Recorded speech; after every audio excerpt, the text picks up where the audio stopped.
ಬಳ್ಳಾರಿಯಲ್ಲೂ ಹಕ್ಕಿ ಜ್ವರದ ಆತಂಕ ಮನೆ ಮಾಡಿದ್ದು ಫಾರ್ಮ್ಗಳಲ್ಲೇ ಕೋಳಿಗಳು ಸಾವು ಆಗ್ತಾ ಇರೋದ್ರಿಂದ ಉತ್ಪಾದನೆ ಕುಂಠಿತಗೊಂಡಿದೆ. ಇದರಿಂದ ಚಿಕನ್ ದರ ಸಹ ಹೆಚ್ಚಾಗಿದೆ.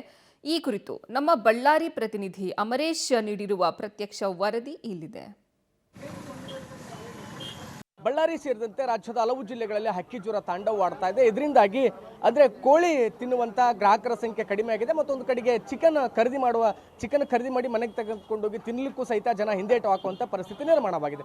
ನಾನೀಗ ವಿಜಯನಗರ ಜಿಲ್ಲೆಯ ಹೊಸಪೇಟೆಯ ಚಿಕನ್ ಅಂಗಡಿ ಒಂದರಲ್ಲಿ ಇದ್ದೀನಿ. ಅಂದರೆ ಇವತ್ತು ಭಾನುವಾರ ಆಗಿರೋದ್ರಿಂದ ಸಹಜವಾಗಿ ಸಾಕಷ್ಟು ಸಂಖ್ಯೆಯಲ್ಲಿ ಗ್ರಾಹಕರು ಚಿಕನ್ ಖರೀದಿ ಮಾಡಲಿಕ್ಕೆ ಬರ್ತಿದ್ರು. ಆದರೆ ಯಾವಾಗ ಹಕ್ಕಿ ಜ್ವರ ಹೆಚ್ಚಾಯಿತು ಆಗಿನಿಂದಲೂ ಸಹಿತ ಖರೀದಿ ಮಾಡ್ತಕ್ಕಂಥ ಗ್ರಾಹಕರ ಸಂಖ್ಯೆಯಲ್ಲಿ ಸಹಿತ ಸಾಕಷ್ಟು ಪ್ರಮಾಣದಲ್ಲಿ ಕಡಿಮೆ ಆಗಿದೆ. ಯಾಕಂದ್ರೆ ಹಕ್ಕಿ ಜ್ವರದ ಆತಂಕದಿಂದ ಚಿಕನ್ ತಿನ್ನೋದಕ್ಕೂ ಸಹಿತ ಗ್ರಾಹಕರು ಹಿಂದೇಟು ಹಾಕುವಂತ ಪರಿಸ್ಥಿತಿ ನಿರ್ಮಾಣವಾಗಿದೆ.